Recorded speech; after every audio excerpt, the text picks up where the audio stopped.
接下来我们特别关心到的是来自于《华尔街日报》的最新分析，他认为2026年的关键，中美经济正在加速的离婚。这当中我们也看到了一些的迹象，包括最新习近平在有关于粮食，中国大陆的粮食上面要实现战略自主，尤其呢豪砸了1兆元来补助，这当中包括了关键项目，像是东北的大豆。那美国的豆农这时候怎么办呢？中国买美豆，现在买的这些量都只是过渡期吗？今天我们会一起来做关心。好，中美现在之间的关系被形容是冷战2.0，但是呢，我们看到，好不容易啊，这个川普跟习近平这一回是终于说上话了。他们这一次直接通话谈的话题其实非常的多，包括涉及到了贸易、军事，还有川普说他4月会访中，跟台湾议题等等。在这场对话结束之后，川普其实是非常开心的，他认为双方之间有非常好的一个谈判。他说这是一场出色而且长久深入的对话，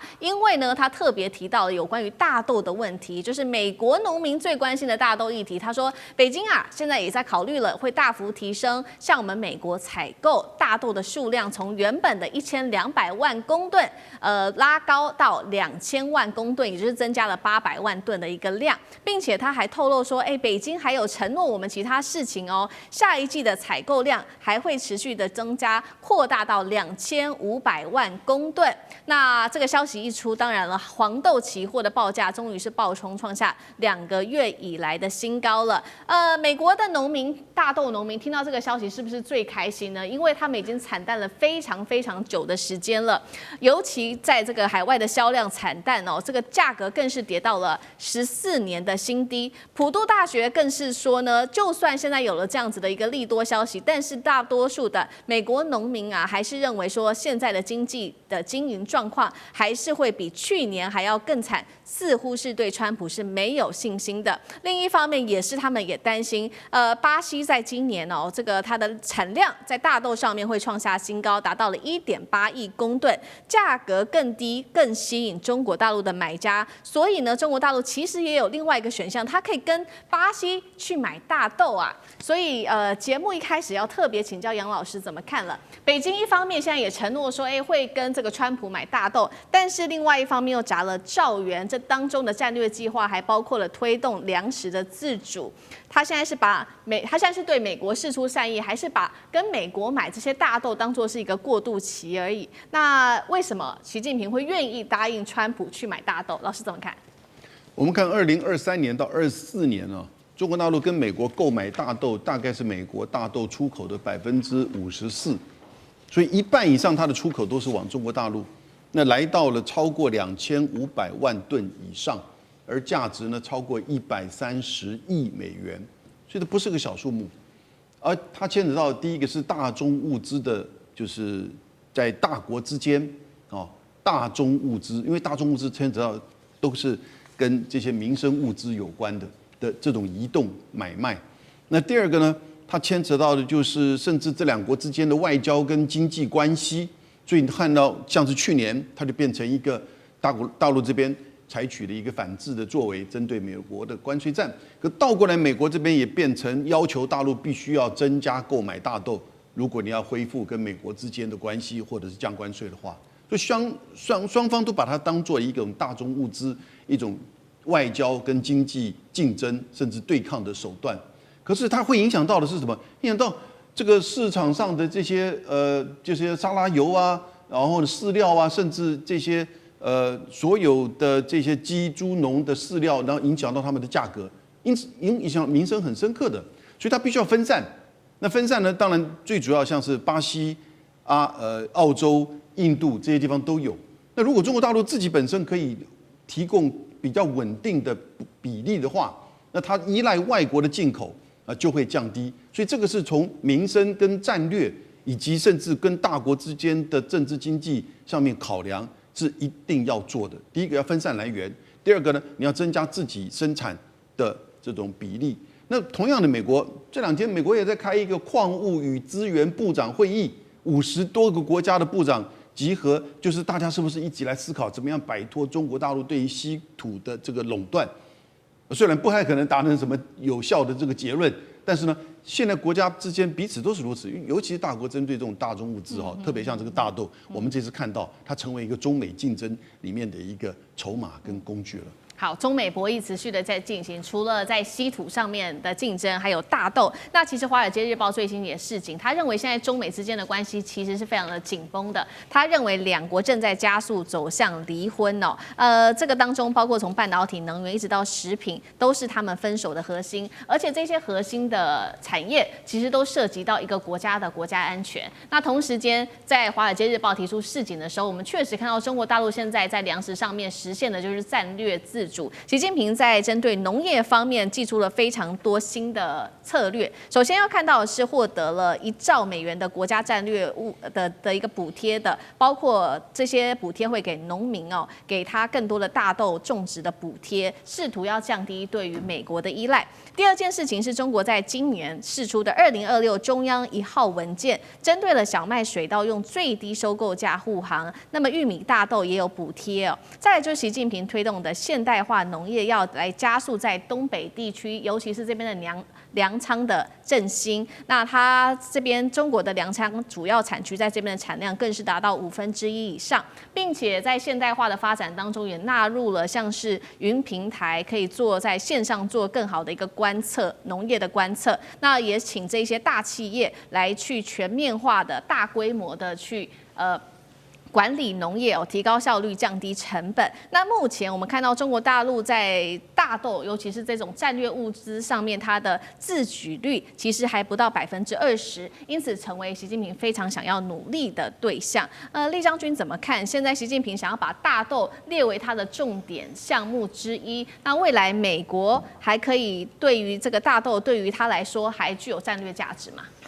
你有没有想过大陆的人口12亿人，每天早上起床就有12亿张嘴张开来要吃饭，所以其实我觉得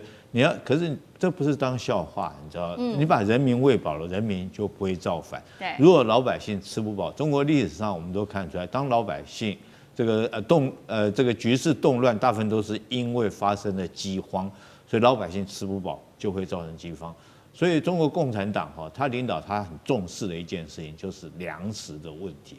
那不可讳言，在这个在之前也就是说文革之前，大陆本来也要想要这个生产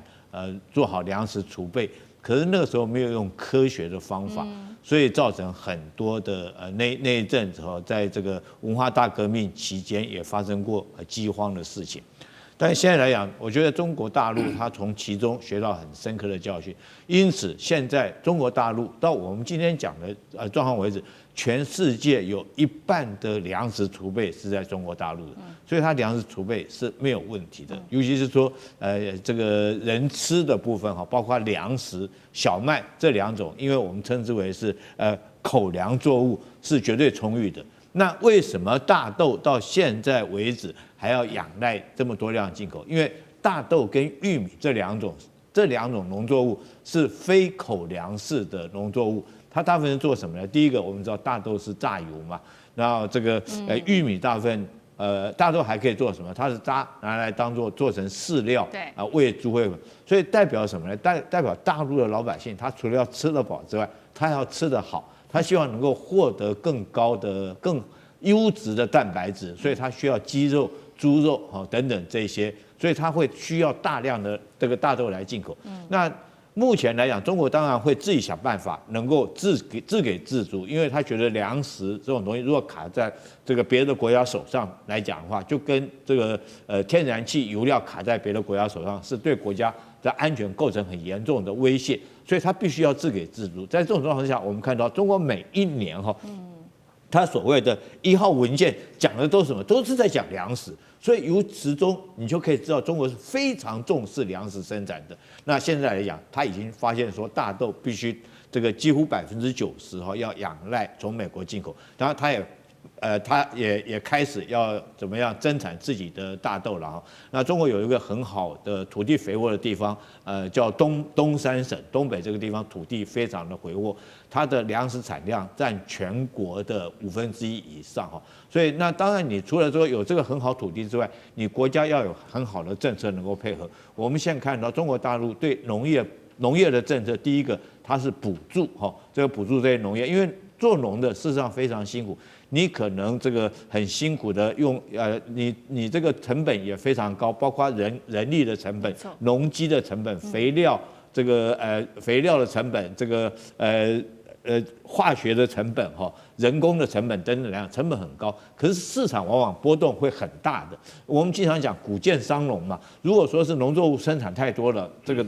老百姓农民就赚不到钱；如果说生产不足的话，那老百姓又吃不够。所以说，我觉得中国大陆在这方面管控的非常好，他希望用着补贴的方式然后很合理、很有价格，鼓励农民愿意在大豆跟玉米方面来生产。当然，如果说是到有一天中国东北地区能够生产出他们自己中国大陆所需要的产量之后，它当然会减少对美国的依赖。是好，所以我们看到说，中国大陆现在已经把粮食自主列为是一种国安的问题，用科学方法、现代化的方法来做粮食上面的自给自足。那如果是这样子的话，对于全球粮食接下来会有什么样子的一个冲击？那包括《华尔街日报》提到，美中正在加速离婚，是否供应链也会加速脱钩？张将军又怎么看？我认为他们那个美国跟中国大陆之间的脱钩，它会有限性，因为按照经济学上的比较利益法则，大家都有相互的需要。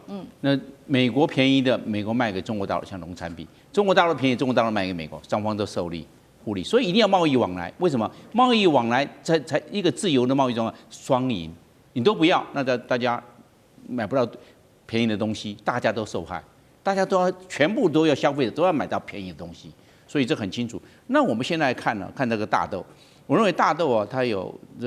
三个条件，所以没有办法脱钩。第一个，大豆不经放，你不是我放久一点，你机器设备可以啊。这大豆这个1年是新鲜了，2年之后就开始有点黄菊毒素了，你大概只能当饲料了。你1年可以在炼油，反正那么多豆类，有豆皮、豆腐、油豆腐，什么都是豆，那可以，这是新鲜的吃。你一放了1年之后，那对不起，那只能做那个饲料了。那你这样的话，整个的经济价值降低了。美国的大豆的市场产量那么大，所以但是中国大陆要不要向美国买呢？我认为还会向美国买，因为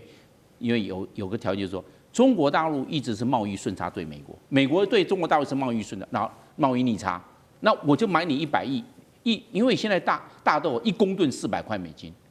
你就可以知道了，一公吨是400块，那下了2000。你要知道，我们2000万吨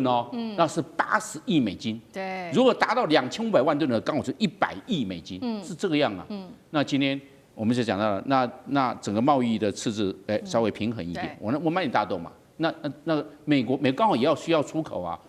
美国需要中国大陆的市场，中国大陆需要美国的大豆，刚好相互。当然可以向巴西买啊，巴西也是大豆产量国，问题是巴西跟中国大陆之间的贸易赤字没那么严重啊。那就跟美国反而可以做调节，我认为是在调节上面。那这个调节呢？美国是我们讲的贸易顺差跟逆差的调节。那巴西扮演的什么角色？巴西扮演的是大豆的洞庭湖。当中美关系不好的时候，那不像美国买的，我向巴西买，它变成洞庭湖就对了。那么中美关系好的时候啊，那巴西你就大豆少卖一点吧，因为中国大陆会向美国买大豆，所以。巴西是站着一个调节水位的这个角度，那是这个状况。那现在中国大陆说现在有很多的国来鼓励这种大豆啊，我认为还是有限性。为什么？大陆人多。第二个呢，大陆现在的都市化会把农地吃掉，沧海桑田嘛，会把农地吃掉了，没有农地去吃这个都市的啦，只有都市吃掉农地，所以地会越来越少。当然科技会进步，但是问题是中国大陆现在吃肉的人越来越多了，猪鸭牛羊还有鸡，还有我们所讲的猪，那些通通都要吃饲料将来，那现在大家吃多肉多了，那些都要吃饲料，所以大豆的需求量只会多不会少。好，谢谢张将军。那我们休息一下，马上回来。地缘政治、美中之争、战略价值、强权崛起、小国生存。现在与未来，洞悉事件走向，掌握世界脉动，全球观点尽在环球大战线。